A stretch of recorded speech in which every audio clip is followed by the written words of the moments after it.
श्री राधे राधे। भक्तों, प्रभु की चर्चा, प्रभु का नाम जप, प्रभु का ध्यान, प्रभु की सेवा, प्रभु के लिए समर्पण, ये भक्त का सहज स्वभाव होता है। जिसके अंदर श्रद्धा कम हो, भक्ति नहीं हो, उसको ये सब कार्य पसंद नहीं आते। पापवंत कर सहज स्वभाव, भजन मोर तेहि भाव न काऊ। और जो प्रभु की कृपा से उनका भक्त हो गया है, उसको तो महाराज बचपन से ही लगन लग जाती है भगवान की। पूर्व जन्मों के पुण्य ऐसे होते हैं उसके साथ कि उसको भक्ति ही अच्छी लगती है, उसको भक्ति ही अच्छी लगती है। महाराज जय दयाल जी गोविंदका की चर्चा में कर रहा था, जो श्री हनुमान प्रसाद पोद्दार जी के परम प्रिय मित्र भी थे, सहयोगी थे और मार्गदर्शक भी थे। ये बचपन से ही भगवान की भक्ति, साधना, आध्यात्मिक प्रगति स्वाभाविक रूप से इनकी हो रही थी, उसमें लगे हुए थे। जय दयाल जी की उम्र 20-22 साल की थी, तभी ध्यान में वृत्ति इतनी लीन रहने लगी थी, इतने तल्लीन रहते थे कि कई बार रास्ते में बैठ जाते या किसी का कंधा पकड़ के चलते। और मैंने आपको बतलाया था, उनके एक मित्र थे हनुमान दास जी। तो एक दिन हनुमान दास जी का कंधा पकड़कर रास्ते में चल रहे थे और उनसे कह रखा था कि तुम ध्यान रखना, मेरी वृत्तियां ध्यान में एकाग्र हो रही हैं। रास्ते में इसी तरह जाते हुए श्रीलाल जी गोयंदका के पिताजी स्नान कर रहे थे। स्नान करके फिर आने लगे, और स्नान करके जब आ रहे थे तब ये जा रहे थे जय दयाल जी गोयंदका जी। और उनकी स्थिति ऐसी थी कि खड़े खड़े ढंग से चल नहीं सकते थे, कहीं बैठ के चलते, कहीं खड़े होके चलते, क्योंकि मन उनका बाहर था ही नहीं। तो उनके सिर से सिर भिड़ गया, जय दयाल गोयंदका जी का सिर उनसे भिड़ गया, जो स्नान करके आ रहे थे उनसे। तो उन्होंने कहा, देख कर नहीं चलता? तो इन्होंने कहा, गलती हो गई, क्षमा चाहता हूं। फिर हनुमान दास जी से बोले, मैंने तुम्हें पहले ही कह दिया था कि मेरी वृत्तियां ध्यान में एकाग्र हो रही हैं, तुम ध्यान रखना, परंतु फिर भी तुमने ध्यान नहीं दिया। ऐसी स्थिति भक्तों उनकी युवावस्था के आने के पहले ही हो चुकी थी। युवावस्था में भक्ति में जो लग गया वो बहुत आगे जाता है, और नहीं तो महाराज फिर तो आध्यात्मिक प्रगति नहीं होती है। युवावस्था में भजन नहीं किया होगा तो बुढ़ापे में भजन करना बड़ा मुश्किल होता है। और ये तो ऐसे सज्जन थे जय दयाल जी कि इन्होंने बिजनेस भी किया, अपना व्यापार पैतृक जो था वो किया, लेकिन भक्ति में निरंतर आगे बढ़ते गए। ज्ञान और भक्ति दोनों में प्रवेश था, अच्छा प्रवेश था। संवत 1960 में, अब तो 2078 चल रहा है, अब आप समझ लीजिए 118 वर्ष पहले की बात है। तो संवत 1960 में जय दयाल जी अपने मामा के यहाँ काम करने चुरू से बांकुड़ा बंगाल गए, और उनके यहाँ कुछ दिन काम सीखा, फिर अपना अलग व्यापार कर लिया। प्रतिभा तो अद्भुत थी भक्तों ना, इसलिए वो अलग व्यापार कर लिया उन्होंने। और संवत 1967 से 1977 तक, मतलब आज से 100 साल पहले तक 10 वर्ष चक्रधरपुर में व्यापार की दृष्टि से रहना हुआ। सत्यवादिता की दृष्टि से व्यापार में इनका और पिताजी का मतभेद रहा। पिताजी का मोल भाव जब ग्राहकों को करते देखते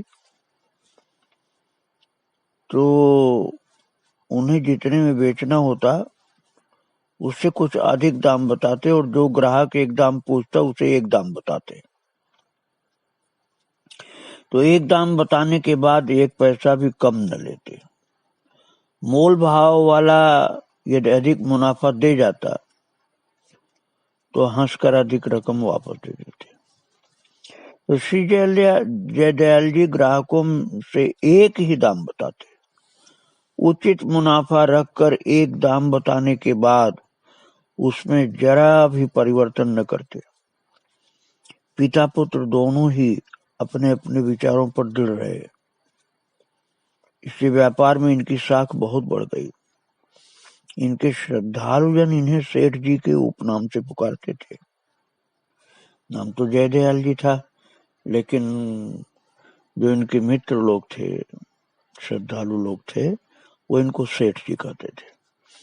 इनका व्यापार तो बांकुड़ा में ही रहा, बंगाल में, पर कुछ वर्षों बाद व्यापार का कार्य घर वालों पर छोड़कर ये अपना अधिकांश समय भगवत भावों के प्रचार में ही लगाते थे। व्यापार में मन नहीं था। व्यापार तो कर्तव्य समझ के करते थे, मन इनका भगवत भाव में लगा रहता था, इसलिए उसी का प्रवचन करना प्रारंभ कर दिया। और ये नहीं कि बहुत अधिक उम्र में, केवल 22 वर्ष की उम्र थी। 22 वर्ष की उम्र में जयदयाल जी गोविंद का सत्संग, व्याख्यान, प्रवचन ही करने लगे थे। धीरे धीरे जैसे लोगों की सुनने में रुचि बढ़ी, ये अपना अधिक समय प्रवचन में लगाने लगे। जहां भी रहते वहीं सत्संग का आयोजन होने लगा और उपस्थिति भी बढ़ने लगी। संवत 1967 से जब ये चक्रधरपुर रहने लगे तो वहां से शाम को खड़गपुर जाते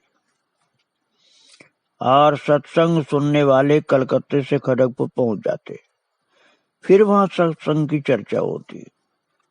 फिर सब अपने अपने स्थानों को सत्संग सुनने के बाद चले जाते। कलकत्ते में प्रारंभ में इनका प्रवचन हरिचंद रोड में होता। श्री आत्माराम जी खेमका की गद्दी में श्री सेठ जी सोया करते, वहीं सत्संग कराते। श्री हीरालाल जी गोयंदका के पिताजी श्री सूरजमल की दुकान मनोहर दास कटरा में थी, वहां भी सत्संग होता था। प्रारंभ में 20-30 व्यक्तियों की उपस्थिति रहती। रात में आत्माराम जी की गद्दी में 4-5 प्रेमी जन सोते थे। ये रात में जगकर सबसे 2-2 घंटे अकेले में बातें करते थे। इस तरह उस समय कलकत्ता जाते तो कई रात्रियों में रात भर जगकर सत्संग की बातें करते थे। दिन में लोगों के घरों में जाकर सत्संग की बातें सुनाते। धीरे धीरे सत्संगियों की संख्या बढ़ने लगी और इसलिए इस कार्य के हेतु अन्य व्यवस्था की आवश्यकता हुई। तब बांसतल्ला गली में गोविंद भवन के नाम से एक स्थान किराए पर लिया गया। कलकत्ता में यह स्थान श्री सेठ जी के सत्संग का प्रधान केंद्र हो गया। उस समय हनुमान दास जी गोविंद का, जो इनके मित्र थे, श्री आत्माराम जी के यहाँ नौकरी करते थे। जब श्री सेठ जी कलकत्ता आते तो वे प्राय दिन भर साथ रहते। तो उन्होंने आत्माराम जी को यह कह रखा था कि सेठ जी जब कलकत्ता रहेंगे तो मैं काम नहीं करूंगा, उनके साथ ही रहूंगा। उस समय वे साधकों के पत्रों का उत्तर अपने हाथ से लिखकर दिया करते थे। कई साधक इकट्ठे होकर उन पत्रों के भावों पर विचार विमर्श करते। जैसे गीता जी के श्लोकों के अर्थ निकाले जाते हैं, वैसे ही इनके लिखे शब्दों का अर्थ निकाला जाता। अधिक पत्र व्यवहार श्री हनुमान दास जी गोविंद का, श्री बद्रीदास जी गोविंद का, श्री आत्माराम जी खेम का तथा ज्वाला प्रसाद जी कानौडिया आदि से होता था। इनके पत्र लोग एक दूसरे को रजिस्ट्री से पढ़ने के लिए भेजते तथा फिर वापस मंगा लेते। उस समय लोगों की ऐसी अद्भुत श्रद्धा थी, बहुत श्रद्धा थी। भक्तों, गोविंदका जी की बात मैं आपको बता रहा हूं। अभी आप समझिए कि इनको तो सेठ जी कहा जाने लगा था।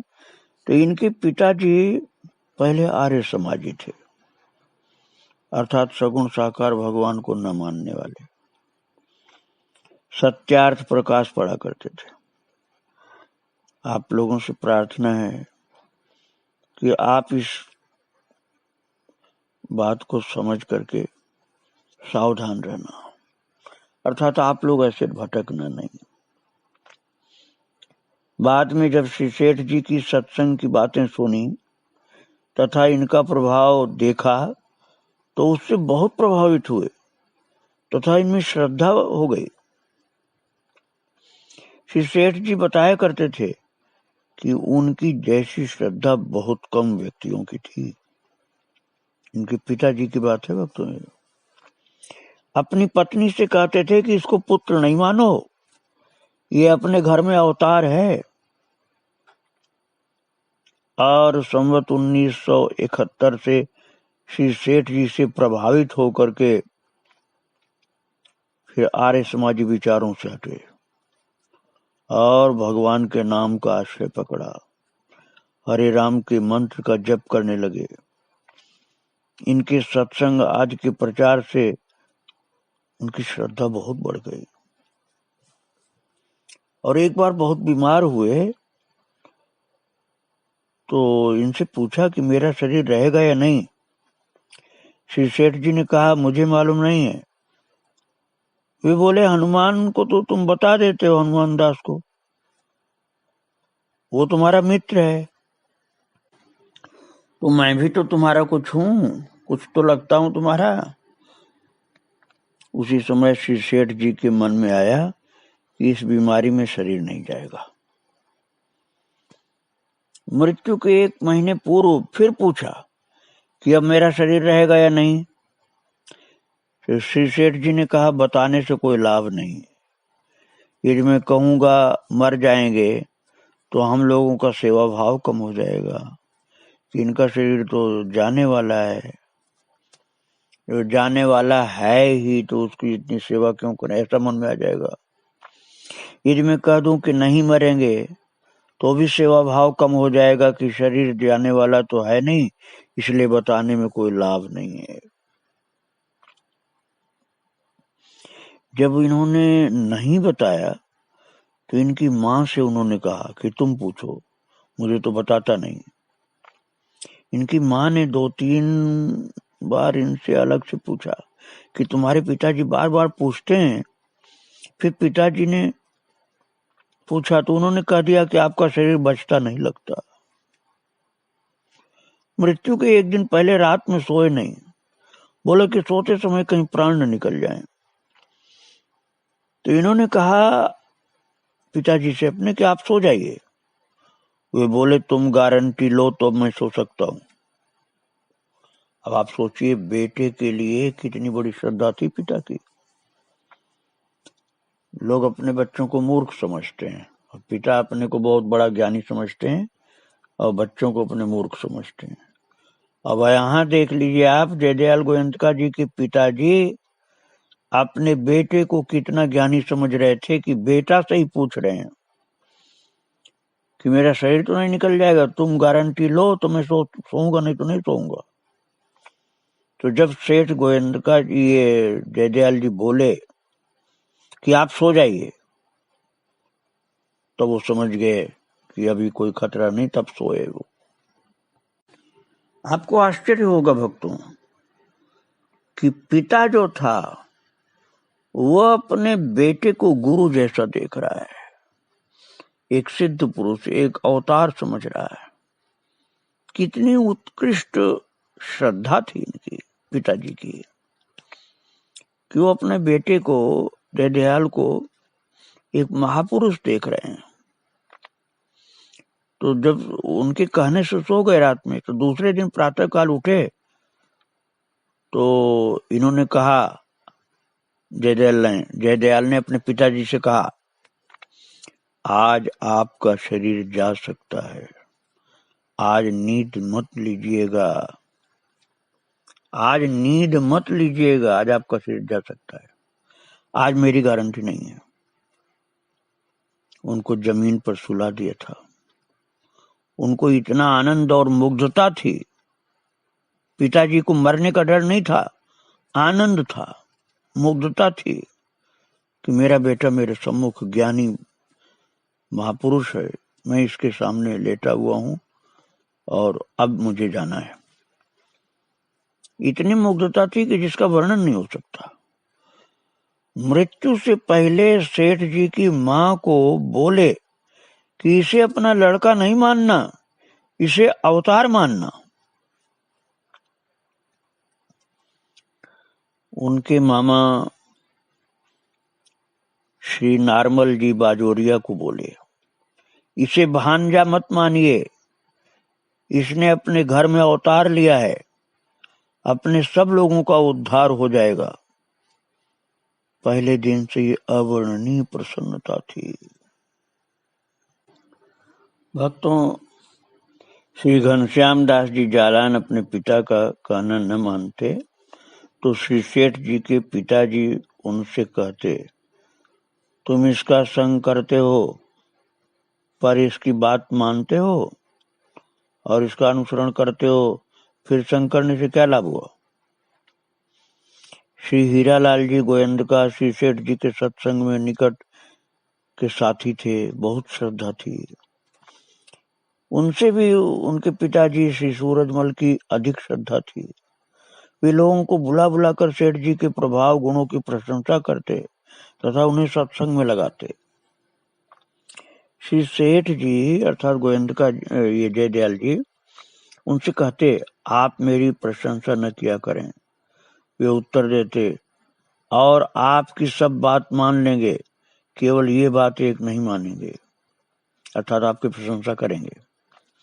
उनकी मृत्यु के 4-5 घंटे पूर्व श्री सेठ जी उनके पास बैठे थे, जयदयाल जी, और भगवान की बातें सुना रहे थे।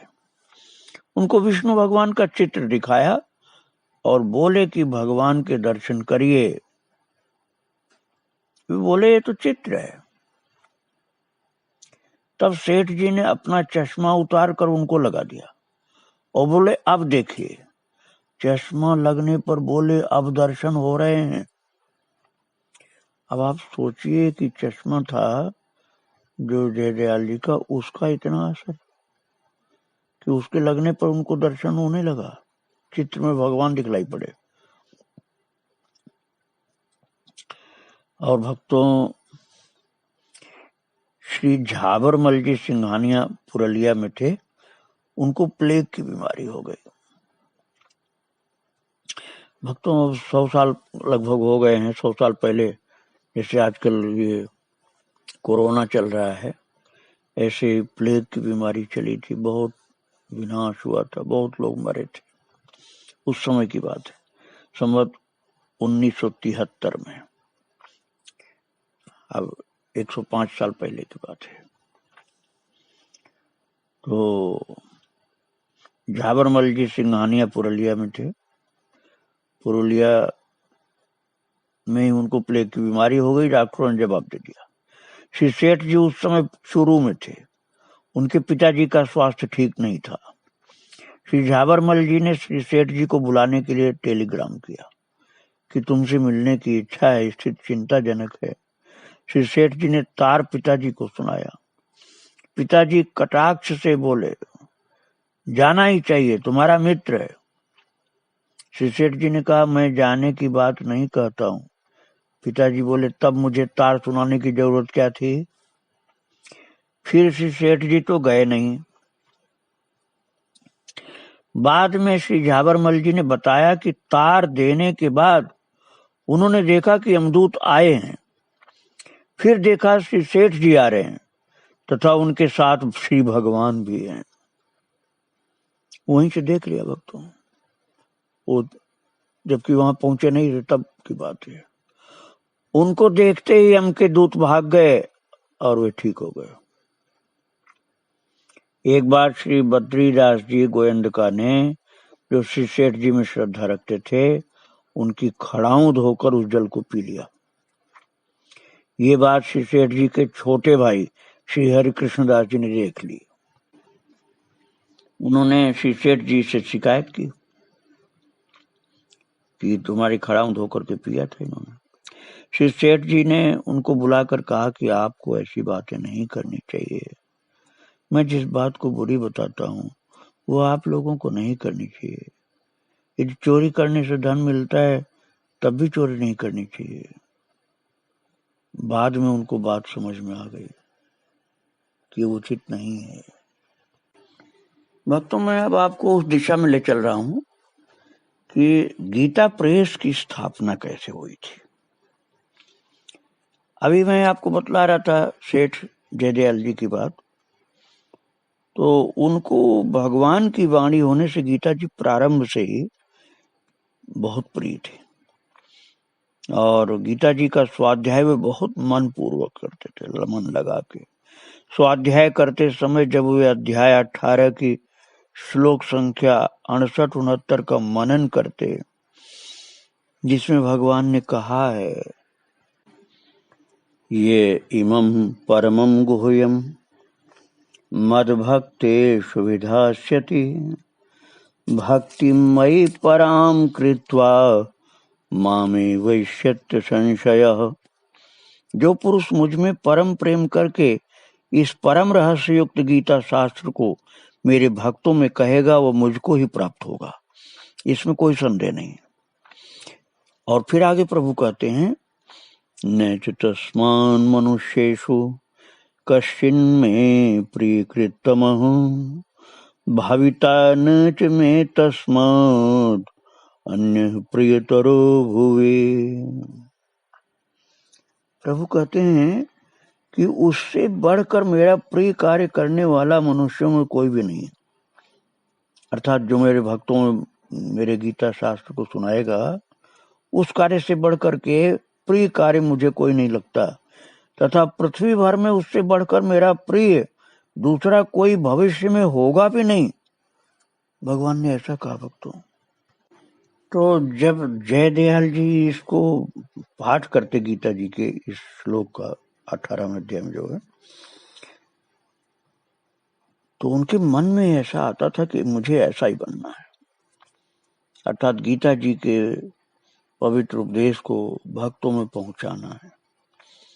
तो उन्होंने निश्चय किया कि स्वयं अपना जीवन गीता के अनुसार बनाने पर ही ऐसा संभव है। उन्होंने स्वयं तत्परता पूर्वक लगकर पहले अपना स्वयं का जीवन वैसा बनाया। थोड़े ही समय में गीता जी के सिद्धांतों के ज्वलंत उदाहरण बन गए। उसके पश्चात ये स्थान स्थान पर घूम घूम कर गीता के भावों का प्रचार करने लगे। उसके लिए आवश्यकता थी शुद्ध पाठ वाली गीता पुस्तक की, जो उस समय उपलब्ध नहीं थी। श्री सेठ जी ने अपने भावानुसार उसकी व्याख्या लिखकर कलकत्ता के वाणिक प्रेस से 5000 पुस्तकों का संस्करण छपवाया। सावधानी रखने पर भी पुस्तक में मुद्रण की भूलों को देखकर जयदयाल जी का मन खिन्न हो गया। दूसरे संस्करण में भी चेष्टा करने पर भी भूलों का सर्वथा भाव नहीं हो सका। तब उन्होंने सोचा, जब तक अपना प्रेस न हो तब तक ये काम संभव नहीं होगा। भक्तों, यही जो मन में विचार आया, यही आगे चल करके गीता प्रेस की स्थापना करा देता है। वो गीता प्रेस की स्थापना वाला प्रसंग मैं आपको कल सुनाऊंगा। आज मैं इनके चरणों में प्रणाम करके यहीं विराम दे रहा हूँ। श्री राधे राधे, जय श्री राधे राधे।